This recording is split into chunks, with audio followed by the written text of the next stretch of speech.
super excited to bring Trishelle Cannatella on the show. In case you guys don't know, Trishelle just won the Traitors season 2, and on top of all that, she's been a mainstay on television for a very long time. She's been on the challenge, and you got to correct me, Trishelle, but you've been on the challenge 5 times, one Fear Factor, and are extremely accomplished poker player amongst many other things. Did I miss any reality TV hits that you've been on? I've done a lot of random stuff, but I don't know. I don't think anything that anyone's super interested in.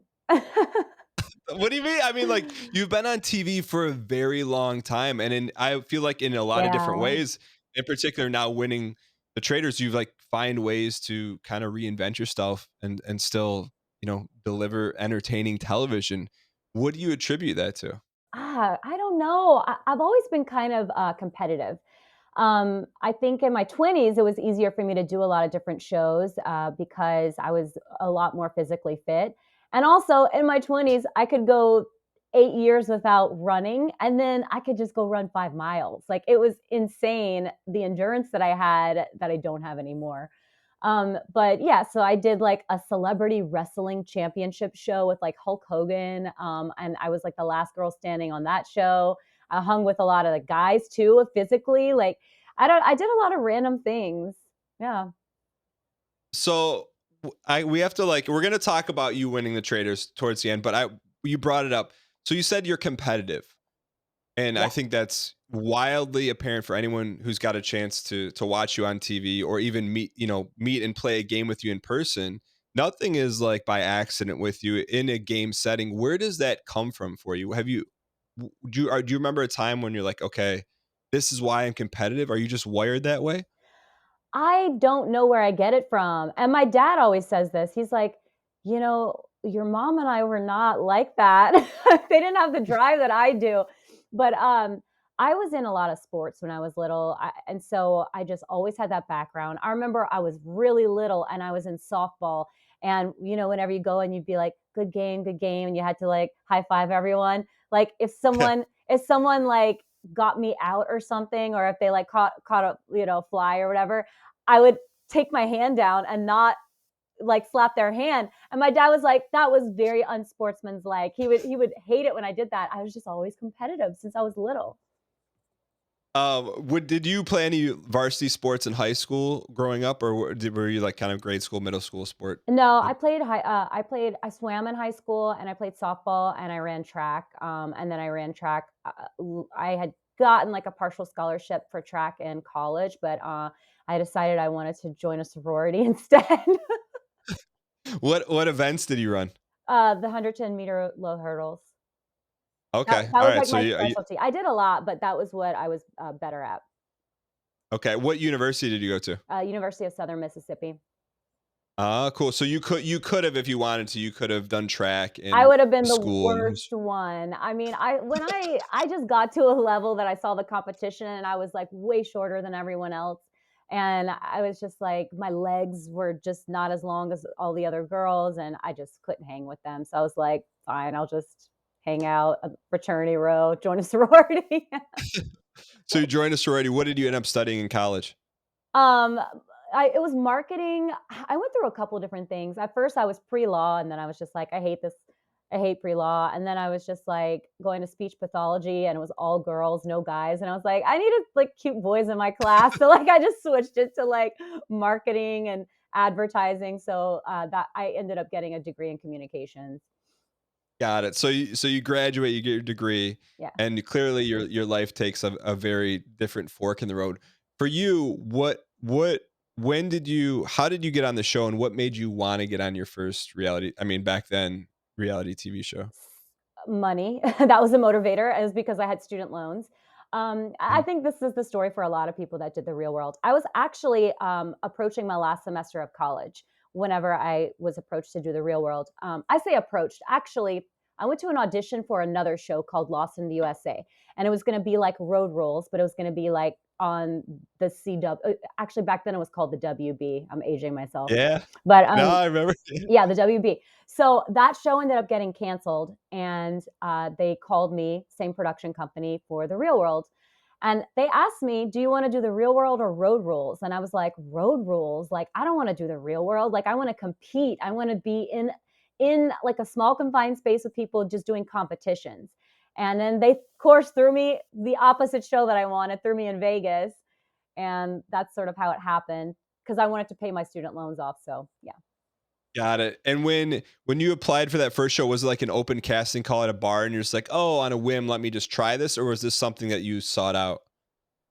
I was literally on my way to class. And I drove from Hattiesburg, Mississippi, like an hour and a half to New Orleans to go to like this bar called the Howlin' Wolf. It still exists. And they had a long line of people trying to do the open casting. And I was like, I'm not waiting in line. Even back then in my 20s, I was like, I'm not waiting in line. So I went all the way to the front and I was just like, I'm here for the casting.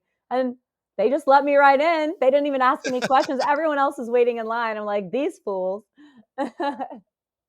So then from that moment, your life, obviously took a completely different path. Yeah, Have you ever sat back to think like, what if you didn't walk at the front of that line? What if you drove away? Do you ever think about that? all the time. I would probably have married my college boyfriend and have kids. We'd probably be living in Florida where his parents live. And I don't know, it would just be way different. But since then, you've had like a very wild ride, and we've talked a lot, but you were on reality TV when it was like a totally different beast. Um, for you, how did you handle that coming off like when what I mean by that is back then there weren't really any reality TV shows, very, very I few. mean, wasn't it only like Survivor and Big Brother back then? Yeah, and Yeah, Real World, in real and world. you're on the I mean, Real World is the first reality TV show. So when you got off of that, can you, like, begin to describe what that was like and how it changed your life? So we had an abnormally long pause between the end of filming to when the show was airing. Probably because we gave them a lot of footage and they were like, "Oh my gosh, what do we do with this?" So, it was like 3.5 months. So I went from Vegas, with all and I had already let go of my college apartment at that point.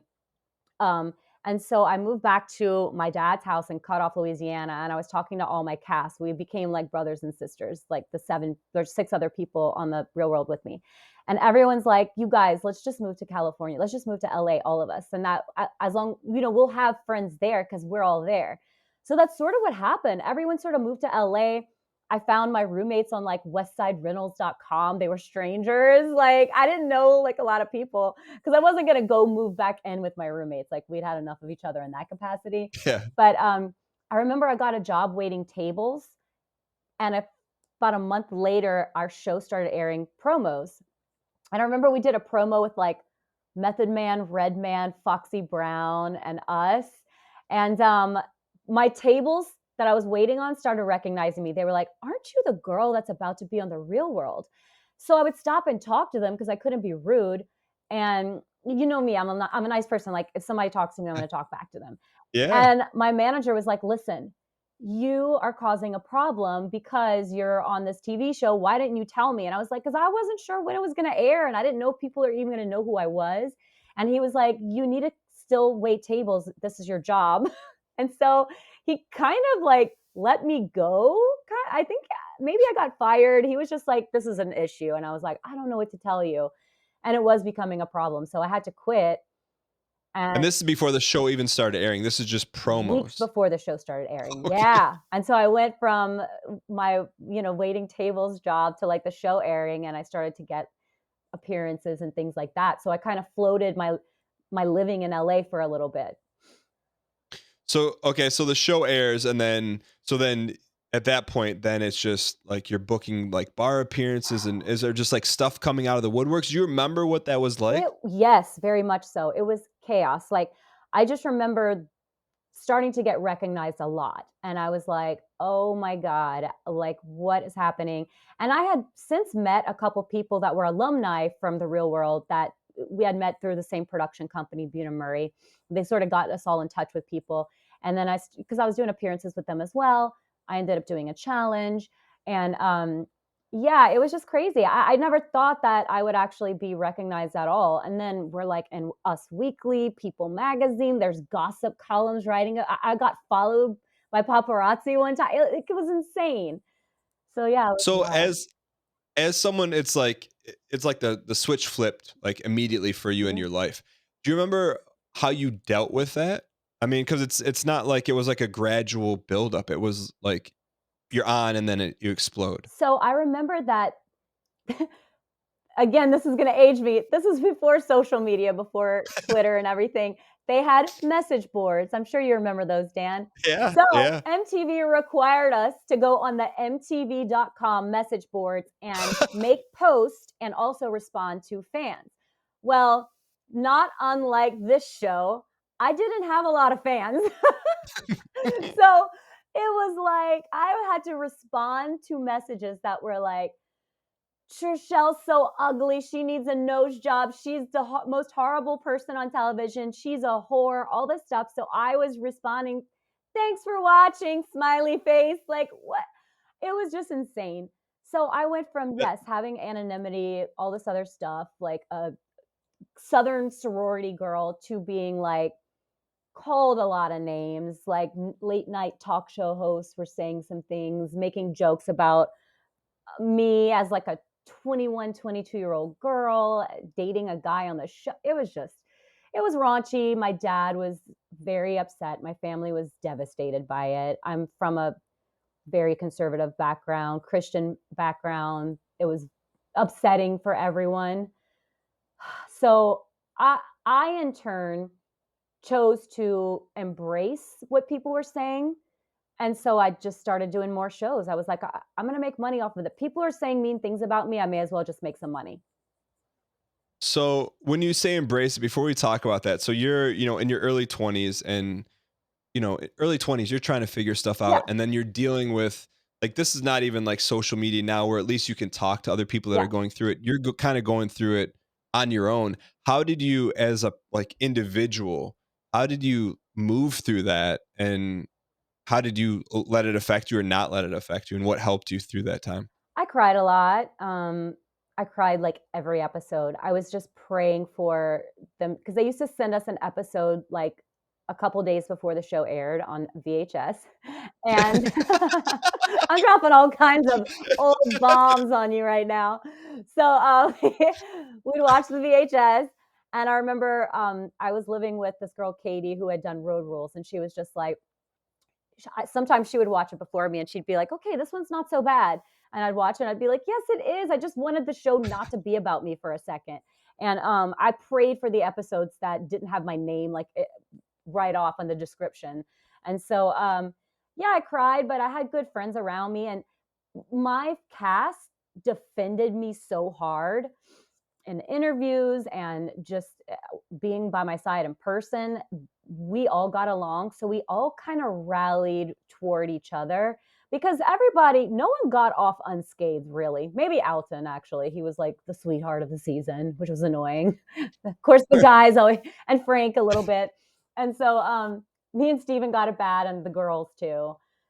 So we kind of gravitated toward each other. So you made it through together, and then what about back home? So you said you're, from a conservative background, and this is like unlike anything I'd ever seen at the time, and it's reality TV is new. How did Mhm. you navigate that with your family, who's trying to like watch you on TV and deal with My everything? my dad watched one episode. He didn't get through like the second, and he was like, I'm never watching again. And he was just like trying to like people were calling my grandparents because my last name's Cannatella. They had a Yeah. phone book back then. Like you could look and figure out who to call. My dad was I want to say he had to change his like work phone number. People were leaving like nasty messages too, but my grandmother, it was just people are terrible. And so it was upsetting. Um yeah, I guess it was just hard. I had to tell them. And I wish I could have been like I was acting, but they knew I wasn't an actress. And then I can't really explain like editing and how music plays a really big key. And if they play like villainous music, you'll look a certain way just when people are watching. But if they play sweet Taylor Swift song, then you look like if you're kissing someone, it looks sweet, you know?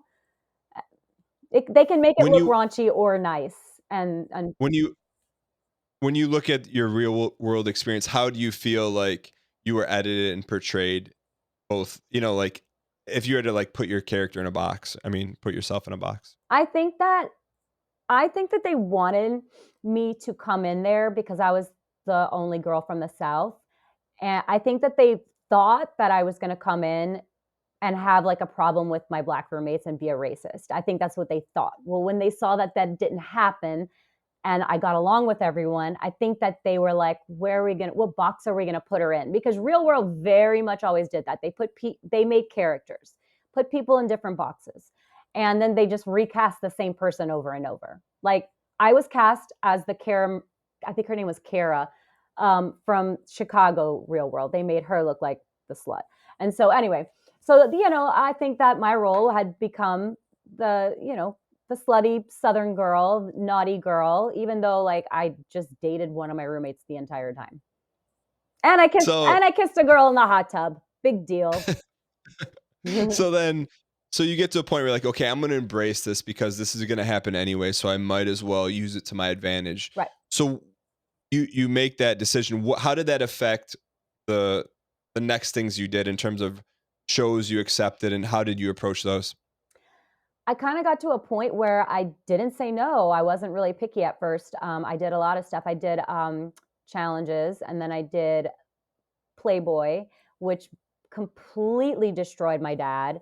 We didn't talk for like 3 months, maybe a little bit longer. He was just like, it was just against everything that, he believes and, you know, yeah. So, Did how did you give him a heads up? yeah, Did you tell him it was happening? And then I did. And he told me, whatever they're paying you, I'll match it and don't do it. And then I told him how much they were paying me, and he was like, "Oh, that's a lot more than I thought that they were gonna pay you." But I bought a car with it. I paid off my student loans. I did, because for the Real World, we got paid. We filmed for 5.5 months. It was very long, and I got paid after taxes $3,800. for 5 months of work and having your life completely filmed, Yeah, yeah. is there any, like, residuals, Nope, anything like that? nope. They were like, "Goodbye."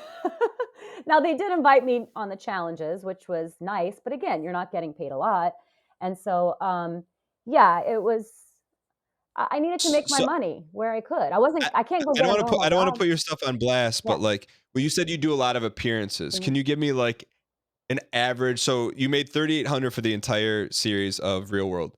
What would be, like, an back then, an average appearance fee for you to show up, like, at a club or a bar? Like, what would you make for a night? My first appearance, I think it was like $2,500 for like one day Yeah. or like 3,000. And then when I started doing stuff with the Jackass guys, I was getting like 5 to 10,000.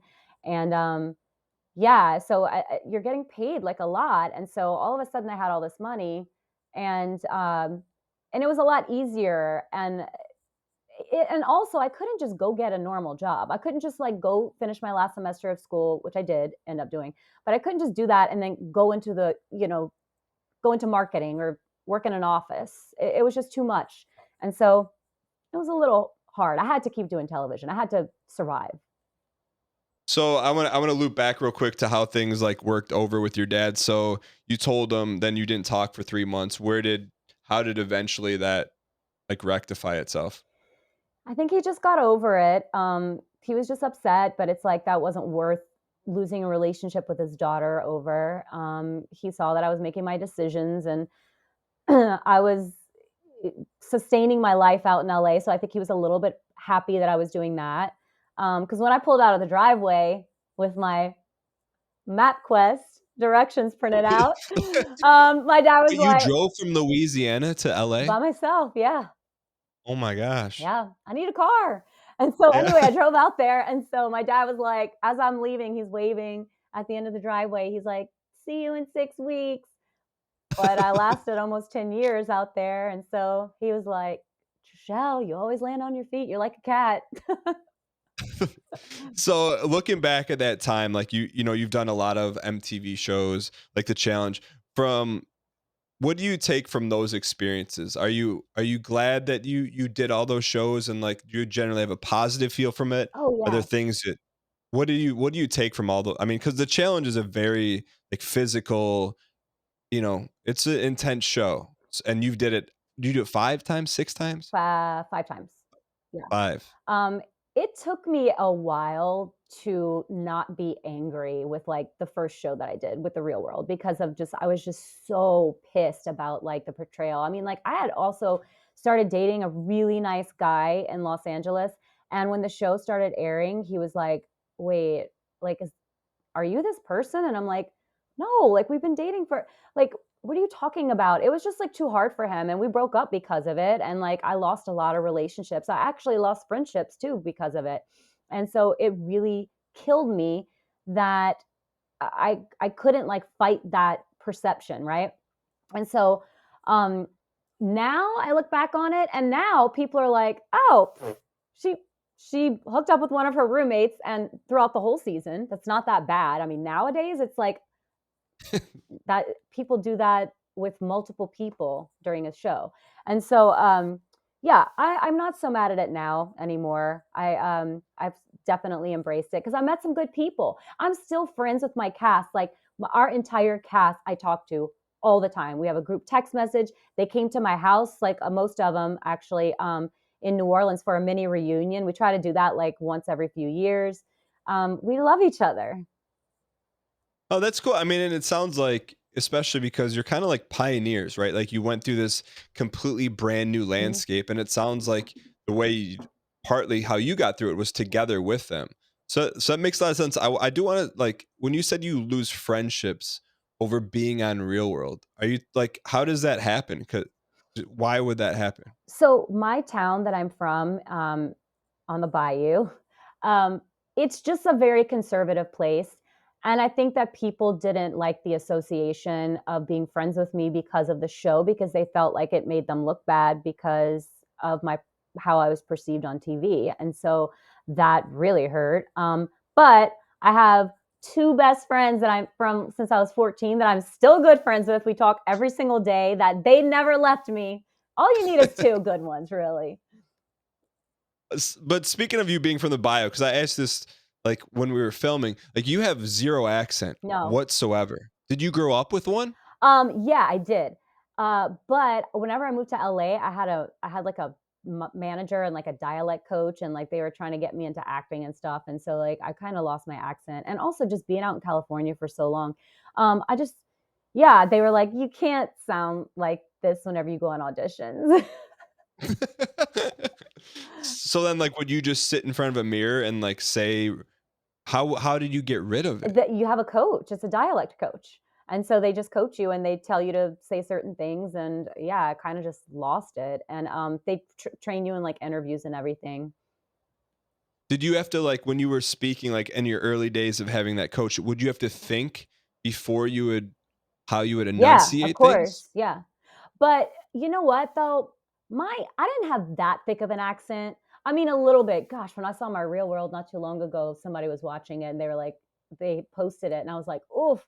I just sounded so, "Hey y'all," like just weird. It was just so. I don't know. I don't know how I got rid of it. So okay, so you go from real world, you do all the challenges, you win Fear Factor, Yeah. like, and that was like your first like big win. What can you explain it like? Because that was wild back in the day, and I feel like now it the show went on, it kind of like lessened. But what kind of stuff did you have to go through for people that never saw you on Fear Factor? Well, first off, it was teams, and it was just like different reality show teams. And I was teamed up with my ex-boyfriend. He was actually my ex at the time, but he's a cool guy, Mike the Miz. He's a wrestler. Um, Yeah, so I didn't know you guys dated. oh yeah, we did. Okay, We did. okay. He's a really nice guy. I have not a single bad thing to say about him. He's very, very kind, sweet guy. I have so much admiration for him and like what he's done with his life.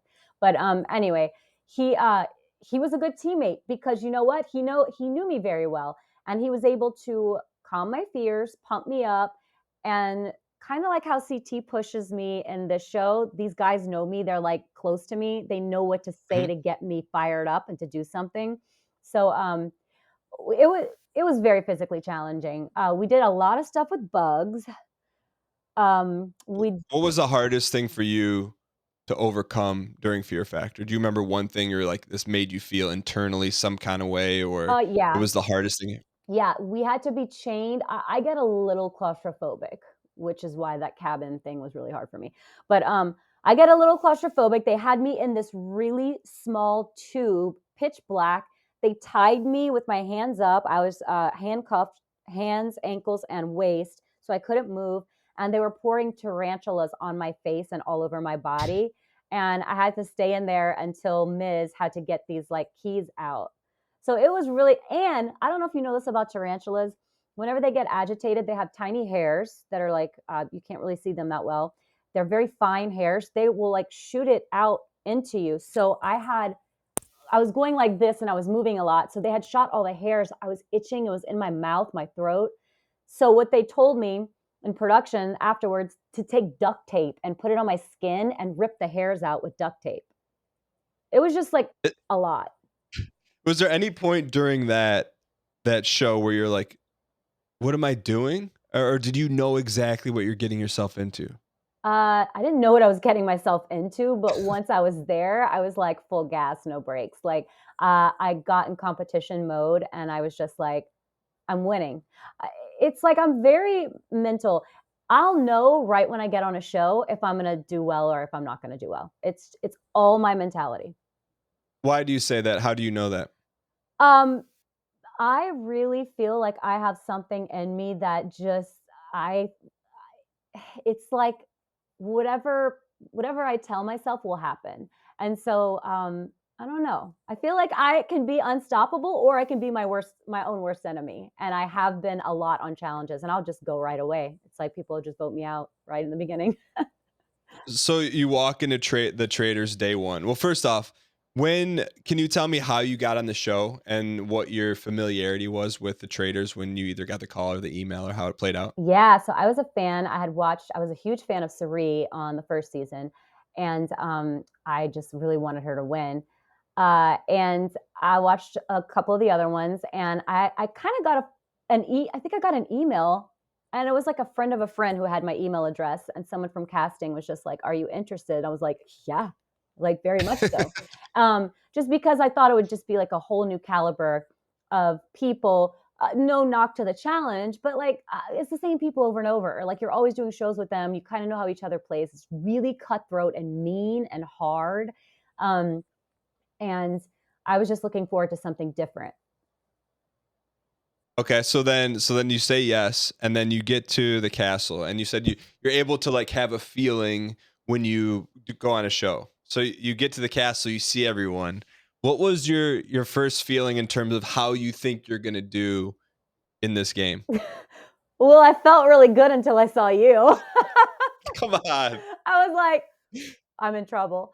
Yeah, I was feeling good. I kind of knew of some people from spoilers online who was going to be there. Yeah. I did not know you were going to be there, but I recognized you right away. I think you remember I came up to you and I was like, I'm a huge fan.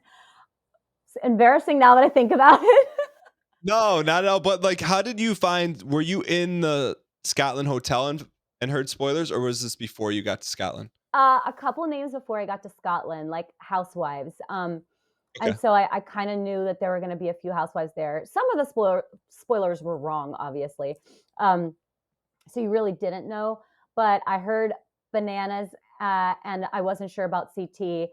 And then when I saw them, I was like, oh God, because you never know with those guys. I was like, they're gonna team up and kick me out, and they know that I don't like the alpha males. I'm famous for saying that on a challenge. I'm always like, I hate the alpha males. I hate them, and so yeah, they know that I have that feeling. Um, so I was a little bit nervous, but I was just like, I'm not going to let anybody here intimidate me, not a housewife, not anybody. And so I kind of just had like that mindset when I started writing my crazy notes at night. Yeah. I just was playing scenarios over and over in my head. when did you feel like you really settled into the game? Because I feel like there were some moments where it's like, okay, you could see like you're going to the next level and the next level, and playing with you, you were one of the people that I'm like, okay, like I knew you knew what was going on in terms of from a strategic level, but and I don't, I just felt like for you, like you were just operating on like a competition show level, like and the upper echelon of the show. But I feel like you didn't get to see that in the edit until later. But for Mhm. you, when did you feel like you kind of like hit your stride in the game? Probably, probably after, like, the 2nd or well, actually, like, after the 3rd banishment, like, after Larsa went home, because I was so shaken up by, the peppermint banishment when that happened, that I dialed back so much, and I was just like, "I'm not gonna say a word." I was so From wrong. a game standpoint, like because I look at that, I'm like, okay, like there it's like any reality TV show, like Big Brother, Survivor, like the first person to go, usually there's like something that happens, like that's Mhm. it's just like any kind of event. For you, was that like, did you knew that was going to be a game move for you and you're like, okay, let me just do this, or was this just like something you're presenting to everyone to just say, hey, here's what happened, take it for what it is? So I didn't use it as a game move until Mhm. it became so out of control where other people were talking about it. So at first, whenever I thought that I misread Peppermint's face whenever I had made that stupid flippant comment about, like, outfits, and so I just had, like, a bad misread, and I told, like, 2 people in the house, and at that time, there was really nothing to talk about. You were there. There was Yeah, nobody had that anything, so they were like, that's the thing. "Oh." It's They were like, "You think that she could be a traitor?" And I'm like, "I don't know." I was like, "It was just a weird." I thought the interaction, I misread it. I thought it was like a weird interaction. Maybe it's because I felt weird saying it, I don't know. But, anyway, so after that, I was like, "Okay," so people started talking about it. Then I was like, "Alright, well, if Peppermint's a traitor, then I'm gonna have to just keep going with this and keep it playing out because if I'm loud at the round table, then if she's a traitor, she might not murder me because then it'll directly come to on her." So I used it as a game strategy. Do you understand? yeah, yeah, Yeah, because I remember in that moment when you first brought something up, that's when I was on alert for you because like our initial interaction, I'm like, oh, super sweet. Like I feel like I could trust you. And when you did that, I'm like, that's a really shrewd game move, which I love. You know what I mean? And I'm like, yeah, here were like it was like a small incident and it grew. Like it's just like anything, yeah, any other game, like a small thing in the early days will grow, and then that's enough to get kicked off. yeah. So but as the game went on, so after Larsa, then you started to feel like, okay, you're settled in Well, after Larsa, and I felt like, okay, I had put the blame solely on me about Peppermint, right? And so I was just like, that was my bad. I screwed up. I mispointed someone as a traitor. And then I saw it happen 2 more times and I'm like, okay, it's not just me. Like this is gonna happen a few more times. Even though I saw the show and I know that it normally takes like 6 banishments to finally get a traitor, yeah. on average, I guess, from the shows. Uh, I still like had a hard time with Peppermint going. And then when I saw that other people, Max, he went home for absolutely no reason. Larsa, kind of same thing. No one really thought Larsa was a traitor. No one thought Larsa was a traitor, guys. Come on, no one did. Everyone just voted for her because one person said her name. That's Yeah, how because it goes. it's not you, it's not me, Then I was like, "Oh, okay. I think I see what's happening here, and I can use my voice at the table to possibly save myself from murder if I start pointing people directly out that I think when I have more evidence that they could be a traitor. Because if you're a traitor and someone's constantly pointing at you, you probably don't want to murder them next, in the beginning at least, because it just points directly back towards you. There's other people you can murder. But from a game standpoint, after like Peppermint gets voted out and she's not a traitor, you're like did you turn your dial way down and like, okay, I'm not gonna say anything again? Yes, because I felt like people were, like, mad about it, And, "Oh, we didn't get a traitor." And I was like, "Okay, yeah, but, like, how lucky would that be if we did get a traitor the first time?" Yeah. And, obviously, that didn't happen. But then whenever I saw that other people screwed up too, I was like, "Okay, like, this." But I do feel like that first move kind of tarnished my credibility a little bit in the castle so that people didn't listen to me when I actually had something to say.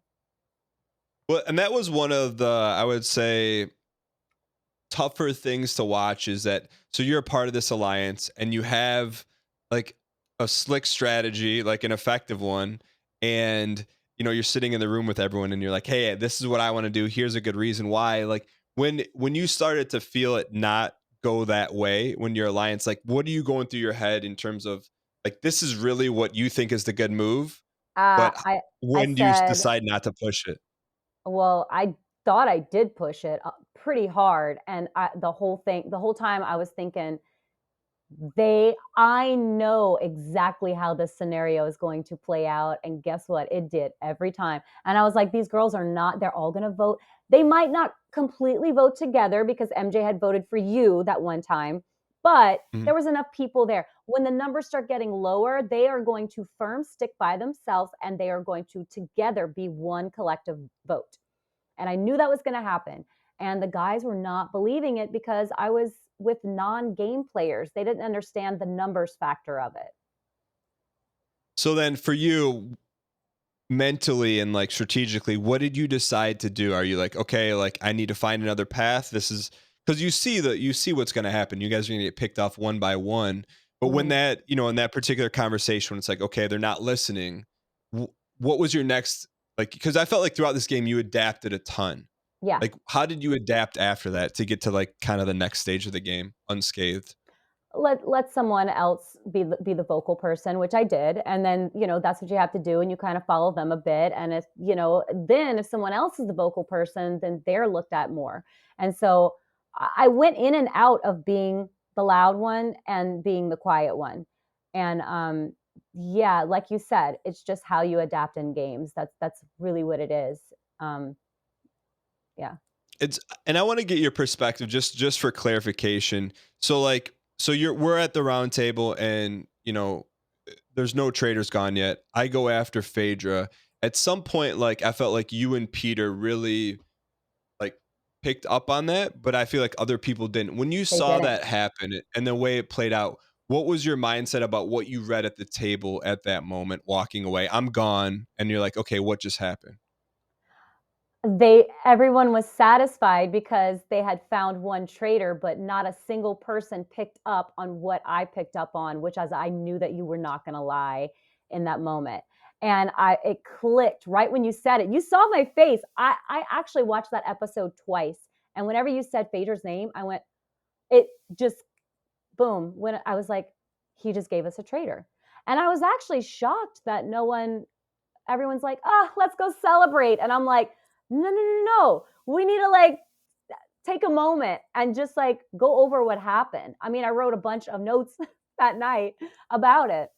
And so just people were not really in the game mode. They were like, "Oh, they were relieved that round table was over." I was like thinking about the next one. Speaking of roundtable, in terms of like everything you've done on reality TV, how did you compare like the roundtables in terms of intensity versus other things you've done that have been difficult? So I would say the round table is a little bit similar to to the later challenges, in the way that you face to face tell someone that you're going to vote for them. Okay. So that's a different aspect. And so you're just like right in front of that person. However, on the challenges, you don't really get to explain much. You're just sort of like say the name. Roundtable, it's up for discussion. And so a lot of times you're having to convince other people who you're not even voting for to sway their opinion to come along with you. It's just so hard. I mean, you have to be mentally tough and very strategic to be at those roundtables and be successful. Like, it's not easy. Yeah. Yeah. Was there any roundtable where you felt like, okay, this was the toughest one for me, and you felt like you were either under fire or you did a good job deflecting? Where did you feel most at danger outside of murders? Because I know that you always felt like very, concerned about getting murdered. But at the round table, was there anyone particularly like, all right, I may not walk out of this one alive? No, I never felt like I was in danger for banishment ever, because I think that everyone knew so much that I was a faithful because I complained about getting murdered and spiraled about it constantly. I am actually a little bit embarrassed about how much I got upset about being murdered. Like, I talked about it nonstop. Everyone's like, "We get it. You think you're getting But murdered." but here's the thing. It was whether it was intentional or not, it was an effective strategy. And this is how I feel. When you win a show, everything you did mattered. You know what I mean? So like if you Yeah, dial that back, then maybe you look more suspicious, and so we've that was texted a lot about move. unintentional. But it worked to your favor because I think like it protected you in a lot of ways, but also endeared you, and I just feel like it removed a lot of suspicion from you. But kind of moving forward, like there's a couple things. So in terms from a challenge standpoint, I know that when you've done Fear Factor and you've done the challenge, these challenges were very very different. What for you could you say was the most difficult challenge that you took place in the Traitors versus like what you've done in other shows? Um, okay, so I thought, oh God, the catapult one was so long. I mean, I was pissed actually. They made us go in that freezing cold river with no wetsuit. We were soaking wet. We're running around. It lasted for hours. And CT and I, this is the difference between gamers, the background we came from, and non-gamers. Whenever they gave us the water canteens, CT and I gave us a look, and we looked at each other and we knew what that meant. Water canteens. Everyone's like, "Oh, the cute. They gave us water canteens." I'm like, "Guys, no. This is going to be an all-day challenge. It's going to be so bad." They're like saying, "Don't die of dehydration." Everyone's like, "Cute." I was like, I knew what it was. CT and I both were like, "Oh, damn." He was like, "I just hope that we're not spending the night somewhere." I was like, "We might. I don't know." We just prepare ourselves. So that one was a really tough one. And then also every corner that we turned, when the guys were pulling that catapult, they were like, "Is it right there?" I'm like, "No, guys, more, longer." It was bad. So okay, so as the game progresses and there's very few people left, and this is the question I want to know because we saw how the finale played out. It was a really really interesting game scenario at the end in terms Mhm. of the final fire. So you guys, real quick, what told you that you knew Kate was a traitor? Because I mean, like internally, do you remember when you got to that fire and Kate's there and you're like something's off, or how did you know for? Because it seemed like you were certain that she was. At the fire, yes. So Yeah, whenever Sandra stood up and said she was a faithful, I knew that there was one traitor left because some Shrey had gotten murdered. So it had to be yeah. someone. And so I was just like not prepared to go there with CT yet. So basically at the fire pit when it was four of us, I was like, let's do one thing at a time. Let's think of one person at a time. My focus was on getting Kate out. So she went out, she said she was a traitor. And then I was like, all right, Did let's did you reset. clear that? Did you clear that with CT and MJ before? Like, how did you make sure that that was the move and that everyone was on board with that, as opposed to you being like a lone vote? MJ was in on nothing. She was in on nothing. CT and I were like, this is how it's gonna go. And so, Okay. yeah, And you so felt good like before you guys are writing your votes at that fire. yeah. Are you like 1,000% locked in that he's gonna write Kate's name down? Yes, but here's the thing. This is Okay. what he did that made me angry. We were supposed to vote Kate out when it was final five and then Sandra. Yeah. But Yeah. CT switched it on me, and I was like, and he saw that I didn't like that too.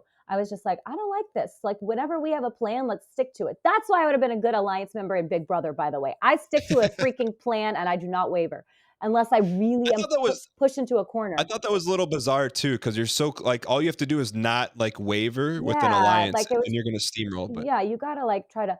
So anyway, I assumed that he was gonna stick with the second plan, which was gonna be still get Kate out. So he did. And she said she was a traitor. And then I was kind of like, all right, let's reset. Now it's us three.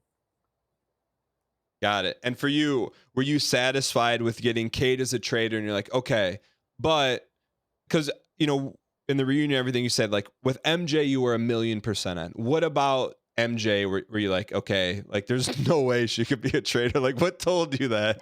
She was a bit like me, like, she was kind of like she was really actively, like, trying to find traitors, and also she was scared about getting murdered, and I could tell. Um, I just believed her. She just came off very believable, and so, I don't know, she just is I feel like if she was a traitor, she probably would've told someone, like, honestly, she was just, like, very honest about it, so I just trusted her. Yeah, I feel like she had a game innocence about her. Yes, Like I don't know a better way to describe it, but she just like was kind of innocent and like you said, like very straightforward. So yeah, so you're going in and you're like, okay, you're good with MJ. She's not a yeah. traitor. And what was your percentage on CT at that time? So Sandra had said something to me. I don't think they even showed this. She said, she's so good. She said, "Who do you think your traitor angel is?" I'm like, "What?" She's like, "I think mine is Phaedra. I think yours is CT." She said this whenever we are at Final Five, trying to sway my opinion, trying to plant a seed. Yeah. Very smart of her because it's, Because yeah, well, if it's you four at the you, Sandra, MJ, and CT at the end, yes, like, she had a shot. So she she's said that, and then I was like, "Okay." And then at the end, when it was us three, MJ, CT, and I, Alan said, "And there could still be a traitor. Look around if you have an inkling of a doubt about someone." And Alan's good. I was just like, oh God. And so I kept thinking, and I was thinking back, Dan, and I said, okay, what happened? CT didn't light my torch. I was like, maybe he didn't light my torch because he's a traitor and he knew he wasn't going to murder me. And I didn't need my torch to be lit. I didn't need to be saved because he was a traitor and he wasn't going to let it happen. Then I was like, there's one. then he told me where the shield was. And then I went to get the shield. I'm like, if he wasn't a traitor, why wouldn't he want the shield? Like, is CT that nice that he's going to give me a shield when he has the opportunity? Maybe he didn't need the shield because he's a traitor. Okay, Then there's two things. Yeah. then he flipped the vote and was buddy up to Kate. She turns out to be a traitor. I'm like, why are you so close to Kate all of a sudden, traitor? So like, and then Sandra said the thing about traitor angels. I'm like, why am I here? Why am I still here? Why have not been murdered when I have been like calling people out actively at the round table? So I had like four things going through my head. Yeah, and for you at that point, it's like, okay, you're at the end game, you've come so far, and like there's enough doubt for you to cast that vote and still know you're good with MJ. So, Yeah.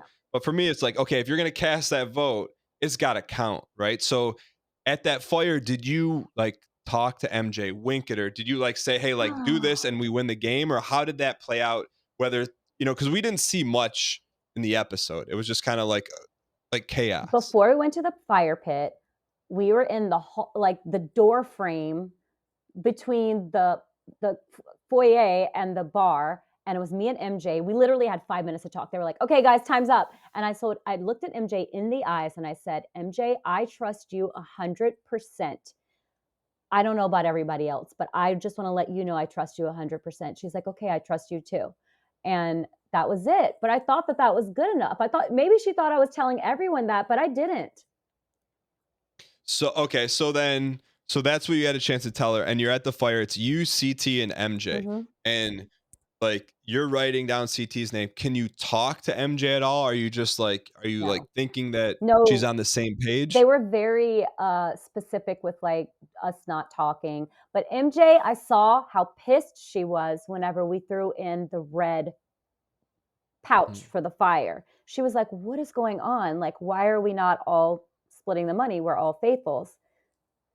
So I couldn't talk to her about it. That's just she was just like thinking out loud. She wasn't like talking to us, but she was saying it out loud, but like thinking. And so, S- yeah, So you're literally there writing, and like production's on you. You can't say anything. It's like, okay, cast your vote. That's it. yeah. Okay. So then it's like, I mean, it's such a like interesting, crazy ending. So then it's a three-way tie. After that, Never is seen there that happen. any I know, it's wild. After that, but then I'm thinking like if I'm MJ, okay, and I'm like 1,000% with Trishelle, like, you know, I just I'm just like, you have the game in front of you. Yeah. That's the way I looked at it. It's like you're literally in control whether you win or not. But anyways, neither here nor there. So you're sitting there. It's a tie. What's your gut reaction, and can you say anything then after? Well, first off, when I wrote CT's name down and I flipped over the actually, I kinda regretted it right whenever I wrote his name down. I started just get second guessing myself, but it was too late. I think I actually asked if I could change it. I think I might have asked Mike if like, Mhm. production, if I could change it, and they were like, "No." But see, here's why that's important, because CT heard that.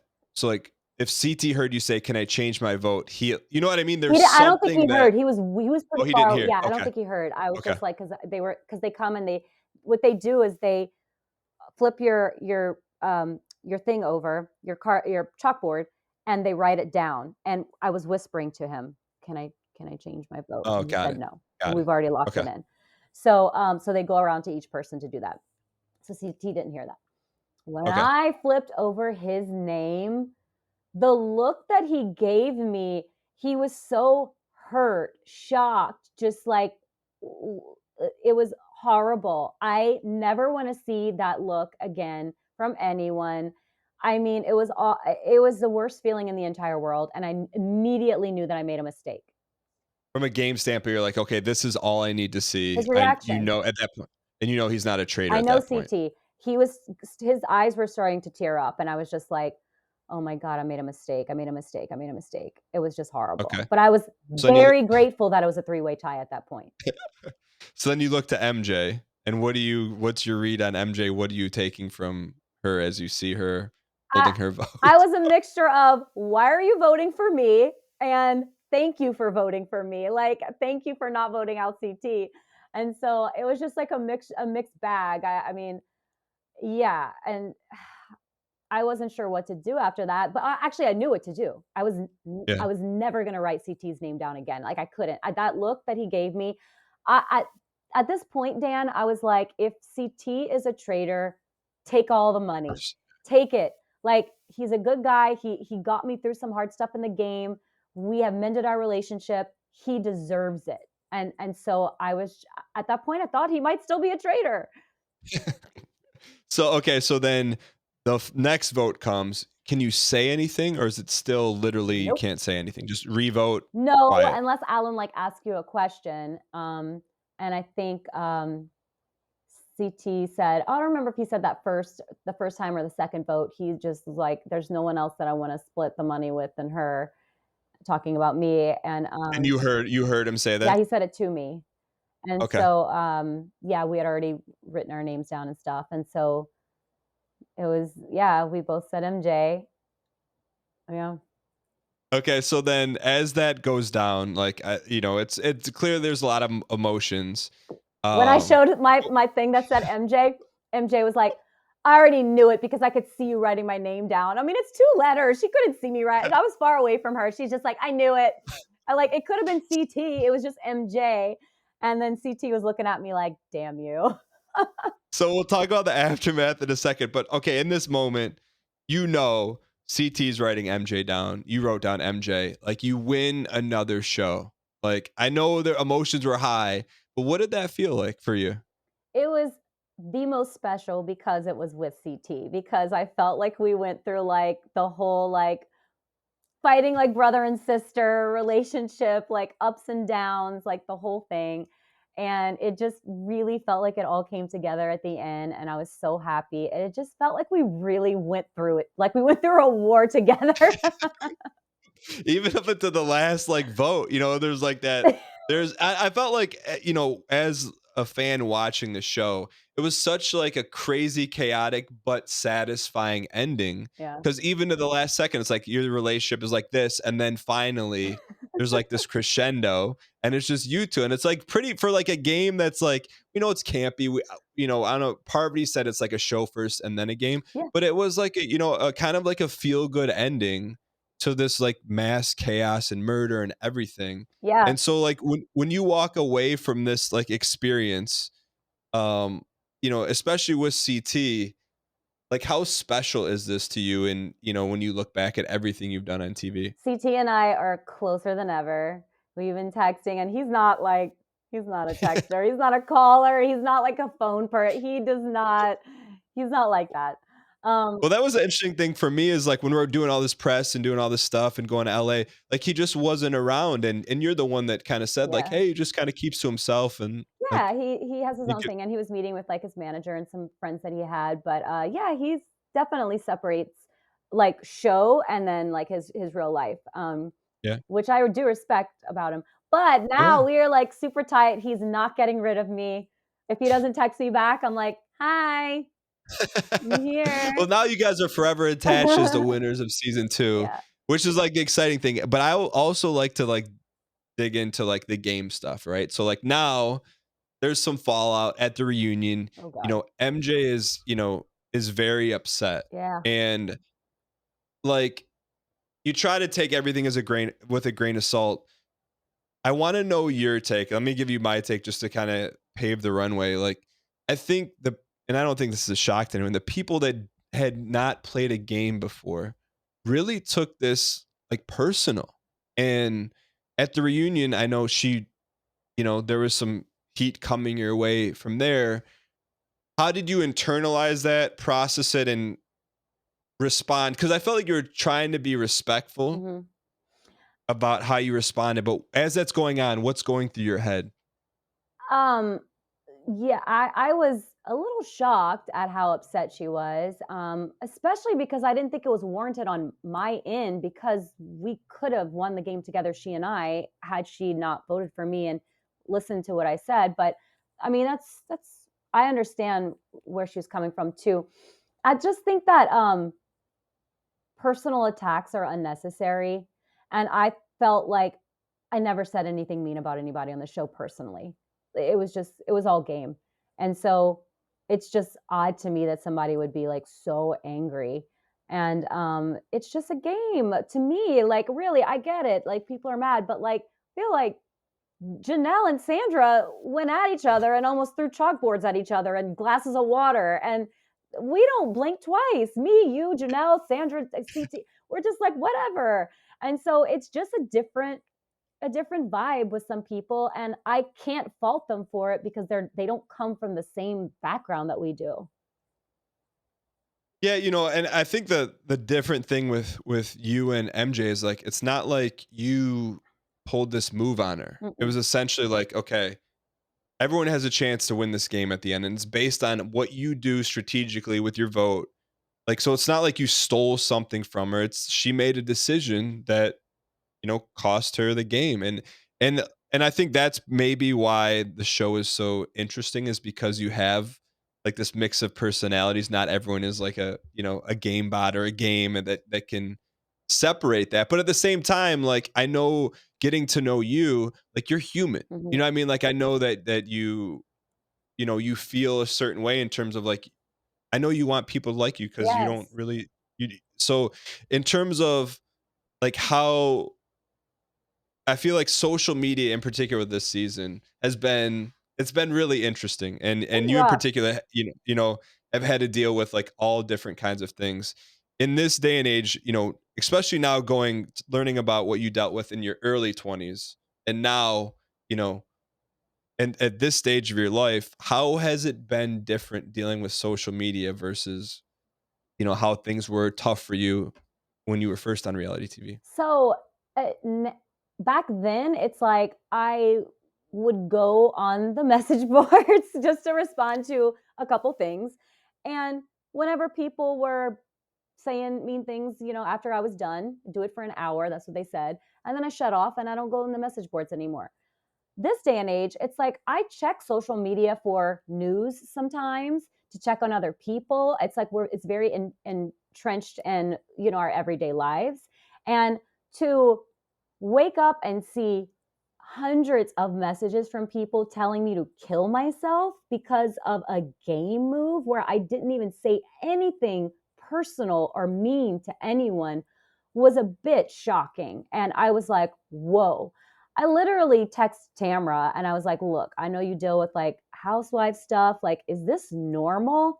She was like, oh yeah, people are terrible. she's so That's a good camera. she's used to it. She's like, oh yeah, That's normal. But I was like, Tamra, she's like, you'll get used to it. But I'm like, do I want to get used to that?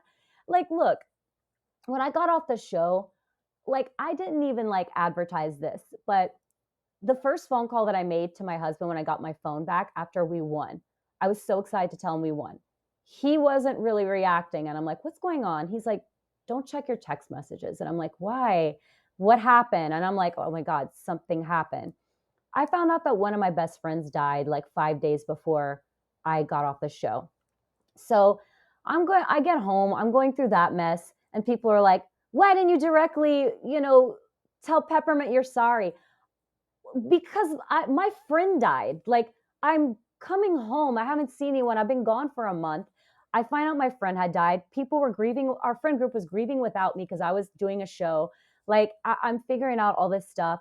Like, it's upsetting. And I was in a really weird emotional and mental place. I called you crying. Like, I was Yeah. very upset. And like, for someone to pile on like that and say, kill yourself, threaten me that if they see me in public, they're going to hurt me, harm me, talk about my dead mother. Like, I wasn't in a good mental place. I was like really breaking down. Like, people need to remember that we are human beings. Like, we shouldn't have to, it's not that serious, like, really. And yeah, I don't know. It was just awful.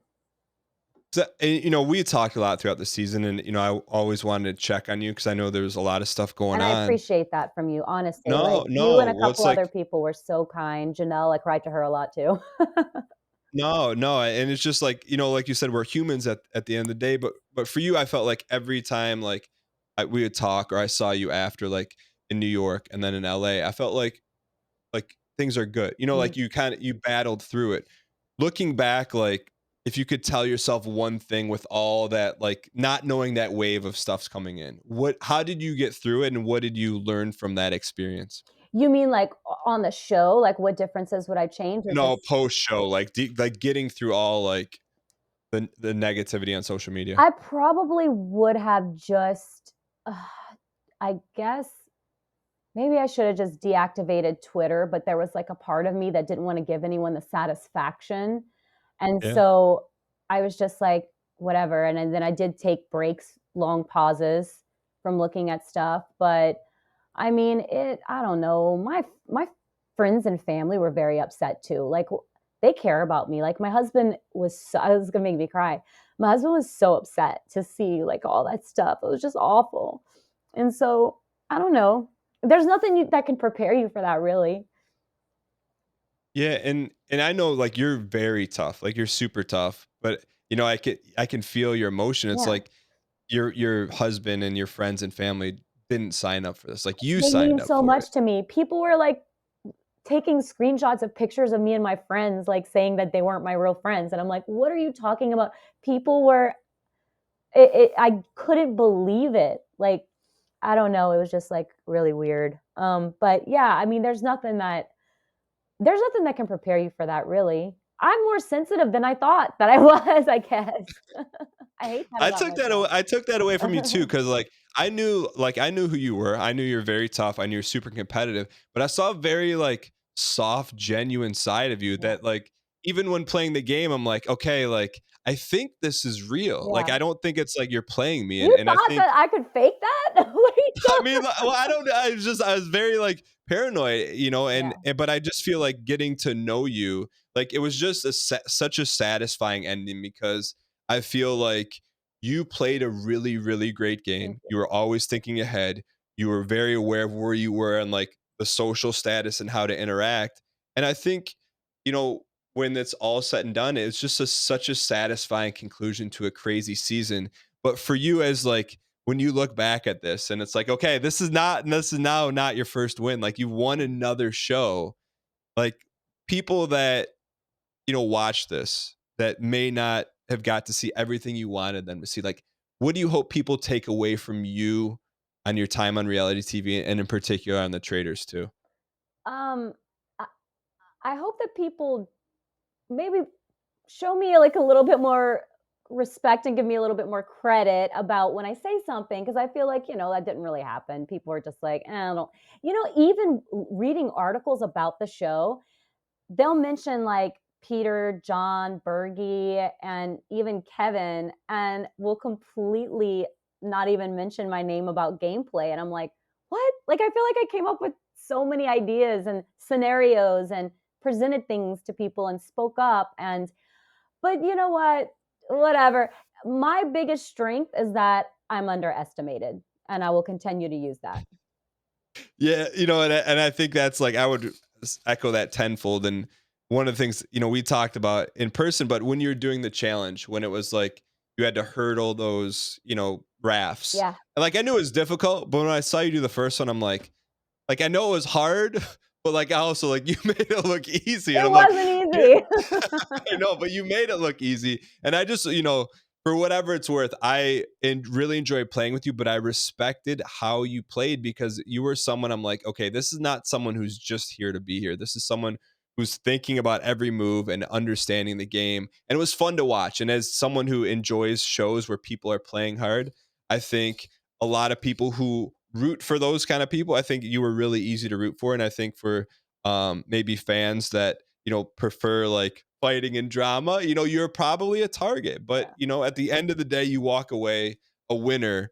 And That means a lot congratulate. coming from you. Thank you. No, I mean, it was just like you had it figured out. And like you said, I found it really interesting. Same thing, like to echo what you said, like you didn't see a ton of articles about, oh, Trishelle did this and that and this. But Yeah, it's okay. I know narratives are narratives, but for whatever it's worth, I thought you played a heck of a game. And I always just personally, I love to see games end with people who play hard to win, not just someone that just kind of ended up there. Not saying Yeah. anything about anyone else, but I felt like, I agree. you know, I feel the yeah, same way. Even if yeah, and there's a lot of times I'm just like, like I don't really like that person. What like, but I'll sit on my couch and just tell my husband. I'm not like going to berate them on social media. But if I don't necessarily like the person, if they get to the end and they won and they played a hard game, I'm like, good job. yeah, You did it. yeah. But So other than that, though, I made some amazing friends on this show, you and your sweet wife included. I'm just so happy. I feel like everyone kind of bonded. yeah, yeah, no, it was definitely, I think, an amazing experience. And as we like wrap things up here, Trishelle, like what is next for you now that you're like now that the world knows you've won, and like what do you want to do next? Are you ready to like chill? Are you want to do another competition show? Do you want to do something completely different? I feel like I'm like on a high coming from this show, and also the production company was so amazing. Like I just was like, I felt very spoiled, and like I was like, oof, I don't know if I can work with anybody else, but I loved it, and I would love to do another show. I don't know. I feel like people are probably going to be sick of seeing me for a while after this. Um, I would like to do that. I'm going to be traveling a little bit with my husband. Yeah, I'm sure you'll see me. And then I'm doing Watch What Happens Live next week. So, and then Nice. I had filmed something else for Bravo that I can't say that's going to be on in a few months, I think. So, yeah, we'll see. Awesome. Yeah, Well, look forward to it. thank you. Trishelle, where can people follow you? Where are you most active online so that people can congratulate you and send you nice messages on social media? On Instagram, I'm at Trishelle C. And I just got on Cameo. Not one person has requested me yet. This was yesterday, though. Still, I thought, I was like, wow, am I going to be flooded with requests? No, not a one. But It'll happen. It'll I am happen. on Once Cameo. you Okay, And then, cool. and if you want to be kind to me, I'm on Twitter. If not, I'm not on Twitter. At Trishelle C as well. Trishelle, thank you so much for coming on the Thank podcast. I appreciate you. you taking all the time. And it really has been a genuine pleasure getting to know and play with you. And I can't wait to see, what you're up to next. And I know we'll always keep in touch. Thank you, Dan. We will. All right, Thank Trishelle, you. I'll see you. Bye. Thank you.